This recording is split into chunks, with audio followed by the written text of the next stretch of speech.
Welcome back to the channel, everybody. Moving up with the Miclettes. Moving on up. And we have a great episode for you all today, a great video that we think is going to be helpful to the rest of you, in addition to providing you with a 3-month status update on our Roth IRAs. Thank you for joining us today. My name is Joseph. And my name is Sherri.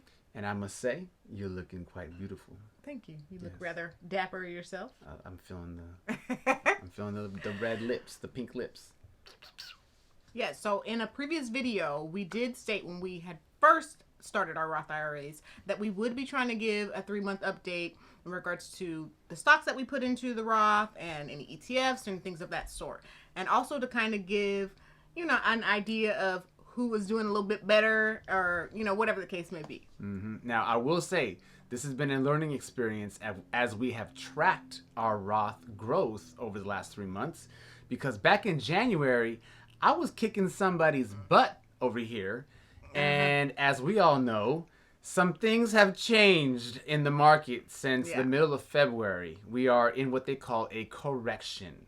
Yes. And things have definitely been corrected. Yeah. Especially in the tech and energy sectors. Yeah. So I'm eking them out a little bit. So today we're just going to give a quick update.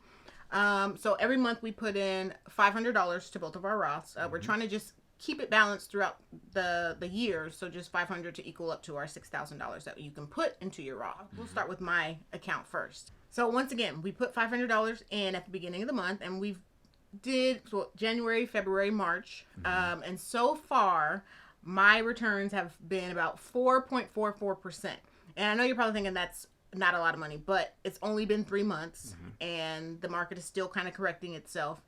So as of now, that's actually still pretty good considering a regular account, is what, 0.40, but this is 4.44%. So I think I'm doing pretty good so far. I would say. So far the dividends that I've earned are $4.99. Woo! Yes. $4. Yes. I'm feeling that.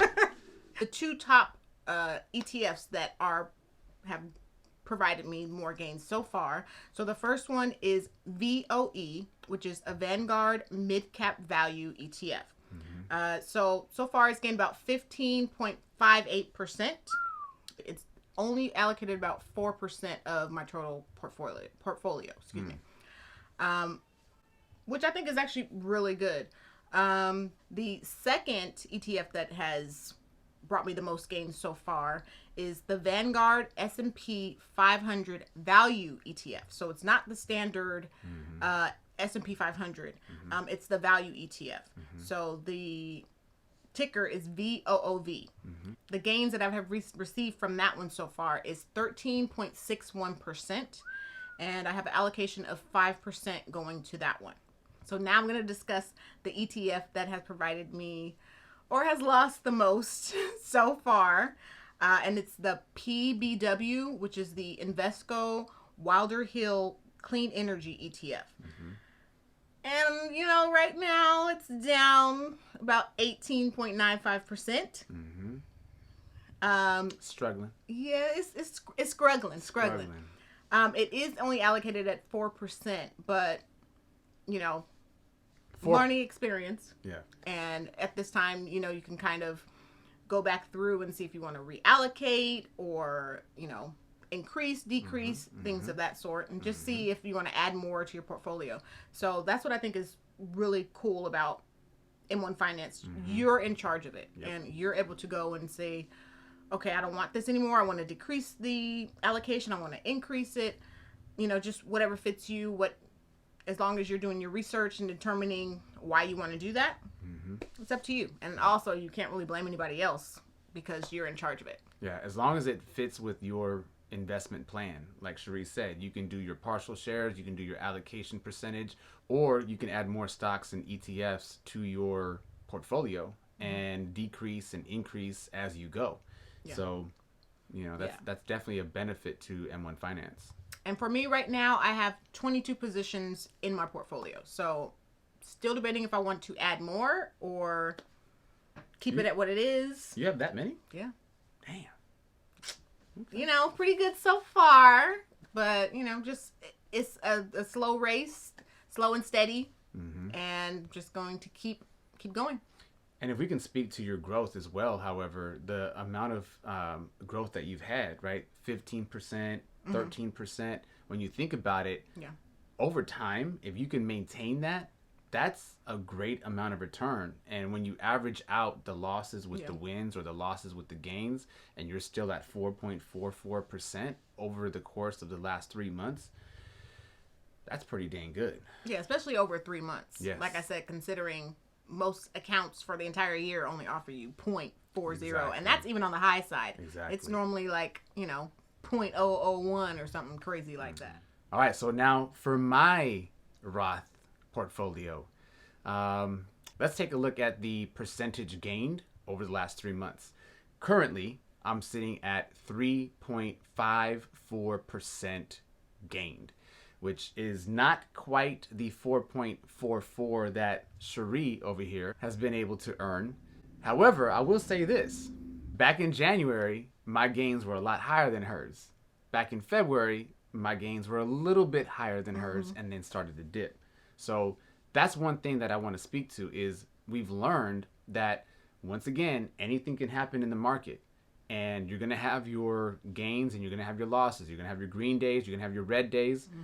Or weeks of gains and weeks of losses. Yeah. And at the end of the day, hopefully you're able to put together a portfolio that can balance itself out.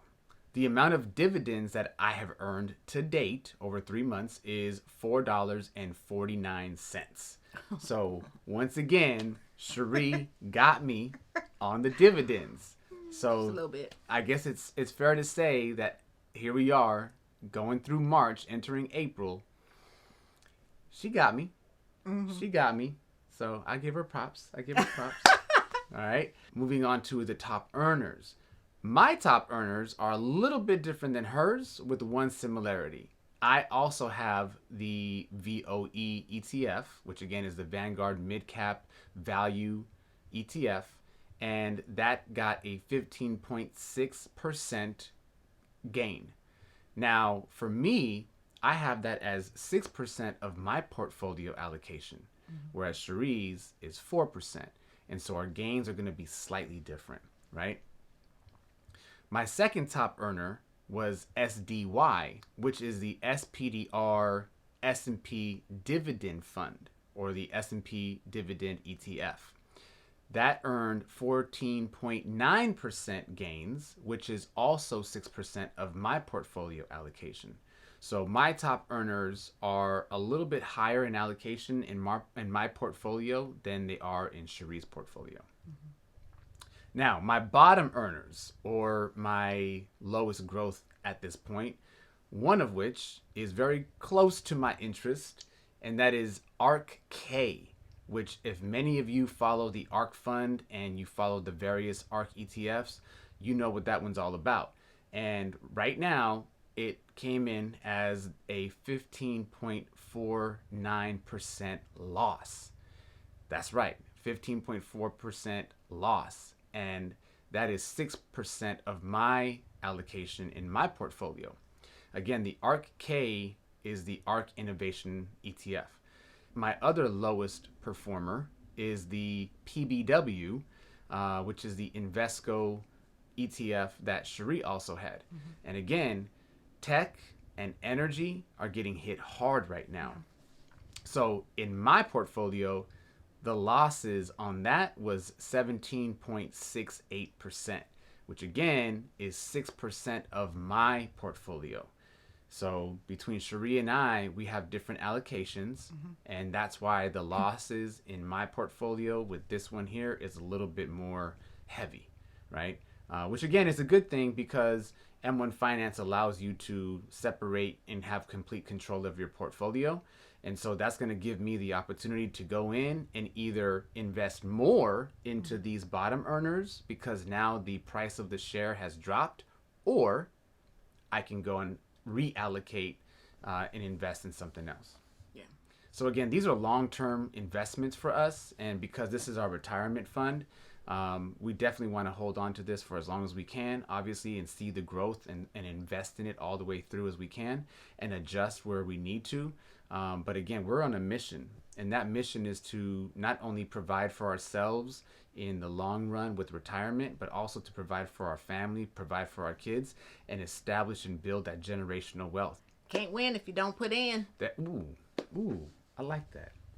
Can't win if you don't put in. So that's what we're doing. That's what we're trying to do and trying to accomplish. And once again, we're not financial analysts or advisors or anything of the sort. We were just providing you with an update on what we have done with our Roth IRAs. So always make sure you do your research and look into companies that you feel confident about and start your own. Yep. And there's a lot of different places that you can start your research journey and your investment journey. And hopefully we're able to provide you with some value and be able to provide you with some information that can get you started, or at least help you get started on your journey as well. Yeah. In another 3 months, we'll provide another update, and hopefully I will still be in the lead. But you never know, the market can go up, can go down. And so we'll see at that point. But you know what, though? Even though this is a friendly competition, we actually both win because this is our retirement accounts, right? So it's just a friendly competition to see who can earn the most, who could pick the best stocks, strategies, and pick the best ETFs. But at the end of the day, this is our money. Yeah. This is our future. So we both win it. We both win. But thank you so much for joining us. Hopefully we provided some information that would get you thinking, or maybe even just looking into starting your Roth IRA when you get a chance. Make sure you like, subscribe, and give us a thumbs up. Yeah. And once again, my name is Sherri. I'm Joseph. And keep moving up with the Miclettes. Keep moving up, y'all. Thank you for being here.